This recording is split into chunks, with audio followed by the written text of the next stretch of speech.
We are lucky to have Leslee Miller, and I have RJ sitting with me in the hot seat, but we've got Leslee Miller from Amuse Wines. And did I say it wrong? Oh my God. Amuse. Where is Steph Hansen She's right going to now? murder me. She's probably listening. Steph Hansen's at home saying boo. Boo. Oh my God, because we always get it, because Hanson always like struggles over it. Anyway, you are here sort of representing the Minnesota Wine Grape Growers Association. Right. Because you guys have an event this Saturday. It's the Summer Wine Festival and Market at the West End. Yes. And it's where you can go and sample a ton of Minnesota-made wines and ciders and all sorts of good stuff, right? Right. But here's the thing. We were talking about how Minnesota wine, I'm not going to lie. It hasn't had the best rep. And so I think people are wary of it. And you were like, but there's really great stuff. And I bet you wouldn't be able to tell what's what. It's really funny because I was on the radio yesterday with John Hines, who I love because he's so fun and animated on the radio to just talk about wine with. It's almost like, hey, I want to get more into these wines, Leslie. How can I tell the difference between all of these? And, earlier, last week, you and I were talking about this. Yeah. Because I get so many comments on a daily basis about, are these grapes really worthy? Tell me why they're different. Why should I go to the Summer Wine Fest? Right. So the Summer Wine Fest is spectacular because we have 17 wineries and cideries that are going to be on site. The cool part about this event is that you're actually able to purchase up to 6 bottles of wine or cider on site and take them with you. Wow, that is weird. That's crazy. Yeah. Right? So instead of having to travel all the way out to these wineries or cideries, now you get to take these things home with you. And I have really had a lot of fun in the last couple of weeks really promoting this event because the ciders are so spectacular the ciders here in are Minnesota. phenomenal. And then also, one question that John asked me yesterday is, are these wines getting better? Over time, we may have tasted them 10 years ago, but what do they taste like now? Well, we've introduced a new grape in 2016, which will have new wines in 2017. But this grape Le Crescent has really blown up the scene in the last few years.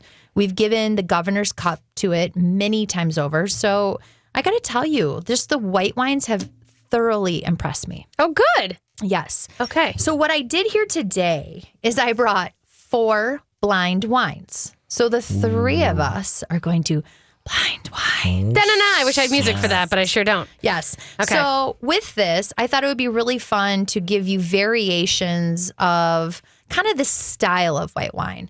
So if you just go, we're moving from left to right here, folks. And I have 4 wines in front of each one of us, completely blind, in glasses. So we can't even see what the bottle shapes look like. Nope. When you smell these wines and when you taste these wines, they all have kind of a medium weight feel to them, which when you look at them also, they have some slight color variation to them. Mm-hmm. But at the same time, this is where Minnesota grapes don't always get the credit. You know, they kind of get lost in this, it's just, it's a funky grape. It's Vitis riparia, which we don't want to talk about. We want to talk about Vitis vinifera, which we talk about on a daily basis. But I have to tell you, these grapes right now, it's really hard to tell with some of the most beautifully made wines in the state, apart from some of the other worldwide wines. Okay. I think that's interesting. Yes. So we sip the first one. Mm-hmm. Are we supposed to kind of go down the line, or do you want us to wait and go at the same time? I want you to go kind of down the line with one. Got it. Number 2. Oh, we're tasting right off the bat. Yeah. Oh. Yeah, we're going for it. We're going to come. Yeah, we don't have the full hour here. We'd like to be here all night. Yes. Interesting. Right? Yeah. The other misconception too is that all Minnesota wines are sweet, when in fact I have that problem. So many of them are so acidic that we're actually really working to kind of balance them out. I think with this new Itasca grape, we're going to have some really beautifully balanced white wines. That's interesting. Yeah. So is this a new grape in terms of it has been and like sort of cultivated by the U of M and the Cold Climate Grape Growers Associations? Yep. And so the U of M, the Horticultural Center, these guys work day and night. I'm so excited because I just love the people out there. I go out there and hang out with them just to listen to them all day long. Yeah. Because I want to know, where does Le Crescent grow best? Where does Marquette and Frontenac really grow? And when I sit down with the U of M's Gary Gardner, I say, let's create AVAs around Minnesota. And then he says, Well, we need a little bit more time to do that, Leslie. What's an AVA, you said? American Viticultural Area. Oh, okay. There are already two Yes. in Minnesota. Are they? We really need to just kind of divide that out, but we need another 20 years to say. And that is This- process, right? Yes, I think it that's is. a good idea. Well, that's legitimate. Okay. Well, there's a year growing or learning curve. So it's not like you can make the grapes grow any faster or fermentation Right. go any faster. We're so impatient. All right. We all want everything to happen when we want it. We want it now. So these are pretty interesting. I'd love to get both of your thoughts as to 1 through 4, because obviously I have one Minnesota wine in this foursome. Oh, there's only one Minnesota wine in the foursome. There's one Minnesota wine in the foursome, and I sat down with about 20 bottles this morning. Again, with your liver. Yes, with my liver. you taste best in the morning, though, actually. And right after Good. you Brush your teeth after Brush your after you teeth. oil Right. pull. That's what I'm saying. So with these wines, I really wanted to show the reflection of, and then I just kept basically pulling through my collection. And it took me another 20 wines of international, worldwide grapes just to find things that I thought were really comparable. But I wanted to prove this point that when people walk into a tasting room, they say, hey, I want Chardonnay, I want Pinot Grigio, I want, what have you. We don't create those grapes here. Yes, we grow them, but they're not what we're putting in the bottle. Right. Let's get to some of the tastes. What do you think, RJ? How are you feeling about it? Number one, I don't know. I'm thinking Sauv Blanc, number one. Okay. What do you think? I like it. It's light. It's got like there's no chance that I could say, especially with whites, I could not say, this is a Pinot Grigio, this is a Gruner Veltliner. I couldn't do that. Should we reveal them as we go? Sure. Yes. Okay. All right. Especially because I gotta know. we've got, This is exciting. okay. Da-da-da-da-da-da, ding, ding, ding, ding. It's a very lovely light, very, very, almost clear. It's almost clear. Star bright. We're Yeah. gonna go through the grid. Number Get on your mic. 1 is Washington State Riesling. Oh, That's what what? my second. That's what my Never second. would have said that. Kung Fu This Girl is Kung Fu even. Girl. Oh, interesting. So the little bit of sweetness that you get here, there's some beautiful honey tones to this. It has that sort of honeycomb belly that I really love about Riesling. I think it's clean, it's fresh. I and would it's never have said that's a Riesling. The Yeah. nose on it, I was like, How but it's like brilliant. this- that's how kind of peachy. Okay, Okay, number two.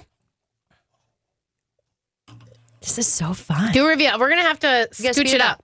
I know. Actually, we're gonna see if our next guy can hold for the next thing. We can flow this into the next segment. Okay, number 2. Round, again, some kind of peachy tones to it. A little bit of this minerality that I love. Fresh and clean, kind of some guava fruit to it. Yeah. Which, again, you can get some of these stone fruit characteristics from our white grapes here. Yeah. La Crescent really kind of carries some of that like yummy peachy tone to it. Yeah. Do you have a guess, RJ? I'm gonna You're the guess pro. unoak shard. Okay. I'm just going to ask you guys to speed up the process. Which one of the 4 is from Minnesota? I think number 4. Number 4. Okay. I was gonna say number 4 too. Yeah. That was gonna be my bet. Number 2. Number 2. Number 2. Number 2.